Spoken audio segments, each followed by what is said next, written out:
Halo, selamat pagi, siang, sore, malam semuanya. Nah, di video ini saya mau nge-share berbagi pengalaman saat ngebantu teman-teman yang apply beasiswa Fulbright sama Chevening. Biasanya tuh teman-teman yang mau studi lanjut ke luar negeri itu biasanya kalau targetnya itu nggak mau pakai beasiswa pemerintah dari Indonesia, mereka kan apply ke sponsor-sponsor yang dari negara luarnya langsung.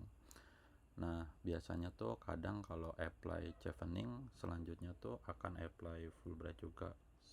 Kalau mereka oke sama pergi ke UK, oke juga ke US. Nah, bedanya Chevening sama Fulbright itu apa? Sebelum bedanya, persamaannya nih. Apa sih yang biasanya orang-orang kok kalau apply Chevening kadang dilanjutin juga apply ke Fulbright. Nah, yang buka itu tuh biasanya Chevening dulu. Chevening itu buka di bulan September ini, lagi buka nih, penutupan itu di November. Terus kalau Fulbright itu setahu saya bukannya tuh di Desember, terus tutupnya di Februari. Umumnya begitu ya, nanti bisa dilihat, mungkin akan ada perubahan di tahun-tahun tertentu. Oke, bedanya persamaannya apa ya? Coach Chevening bisa biasanya dilanjutin ke Fulbright. Nah, pertama ini saya udah buka websitenya. Ini websitenya Fulbright nih, beasiswa Fulbright. Dia nyediain funding untuk S2 sama S3. Terus ini aplikasi untuk beasiswa Chevening gitu ya. Yang ngebedain trust, yang bukan ngebedain, sorry, yang sama-samanya itu adalah yang mirip-mirip lah sama-samanya itu. Kalau beasiswa Chevening itu kan pas apply Chevening di websitenya gitu ya, kalau kita submit di sini nih, klik apply di sini, kita tuh belum perlu mencantumkan kemampuan berbahasa Inggris. Jadi teman-teman yang kemampuan berbahasa Inggrisnya atau sertifikat IELTS-nya itu belum mencapai target dan butuh waktu, nah bisa apply Chevening nih, karena Chevening itu pas lagi submit aplikasi kita tidak perlu mencantumkan kemampuan berbahasa Inggris atau sertifikat IELTS-nya dulu gitu ya. Jadi bisa belakangan, jadi masih ada spare waktu untuk latihan-latihan dan dapetin skor yang ditargetkan. Itu kalau Chevening. Nah, kalau Fulbright apa? Kalau Fulbright itu ini saya buka yang S2-nya aja deh. Yang S2 dia beasiswanya ada S2 sama S3 kalau Fulbright ya. Nah, kalau ini yang syarat S2. Kalau S2 dia butuh uh, skor TOEFL atau skor IELTS. Nah, kalau di TOEFL itu, kalau di Fulbright itu, kalau di Fulbright itu dia skor IELTS. Kalau mau pakai IELTS bisa 6,5, tapi opsinya bukan cuman IELTS doang 6,5, tapi dia juga bisa pakai TOEFL IBT, Duolingo. Itu kalau butuh skor-skor seperti itu. Tapi dia juga bisa menerima skor TOEFL ITP. TOEFL ITP-nya cuma 550. Nah, kalau di Fulbright itu butuh ITP itu udah cukup. Dan skornya cuma 550. Kan ITP itu beda ya, kalau kita ambil IELTS langsung itu kan rada-rada challenging kali ya, dan biayanya juga lumayan mahal. Kalau ITP, kalau kita belum sanggup untuk tes IELTS karena dirasa satu mungkin kemahalan, khawatirnya belum mencapai target, dan itu cukup membutuhkan biaya tinggi, dan juga itu rada-rada challenging karena ada speakingnya dan ada writingnya juga. Nah, bisa ambil ITP dulu, relatif lebih mudah tuh ITP.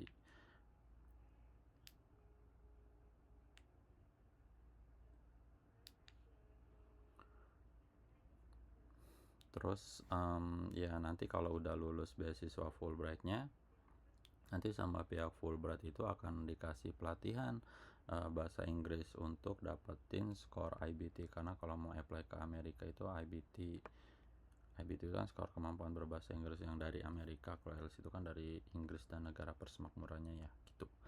Jadi persamaannya itu adalah, kalau yang tadi ya, walaupun Chevening itu nggak perlu kemampuan berbahasa Inggris, tapi kalau Fulbright itu dia cuma butuh TOEFL ITP gitu. Nanti selanjutnya akan ada pelatihan bahasa Inggris. Terus yang sama-samanya lagi tuh yang mirip-mirip, sama-sama nggak butuh letter of acceptance. Letter of acceptance itu kan kadang tuh ada beasiswa yang butuh letter of acceptance gitu, atau udah apply ke suatu kampus. Nah, beasiswa Chevening itu pas kita apply dia nggak butuh letter of acceptance dulu. Letter of acceptance-nya itu bisa nanti belakangan gitu.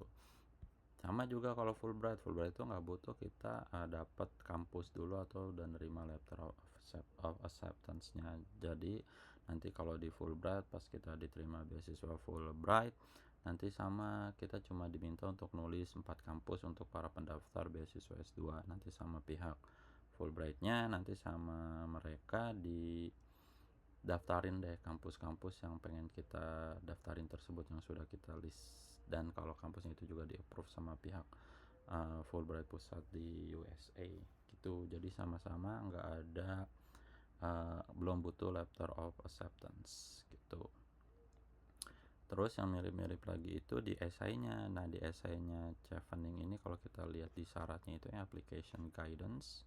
Nah, di sini ada misalnya di application criteria kalau nggak salah, coba kita lihat ya.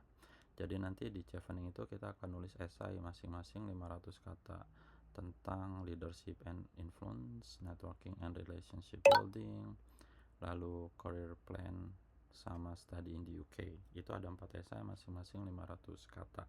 Jadi in total nggak boleh lebih dari 2000 kata, dengan masing-masingnya nggak boleh lebih dari 500 kata.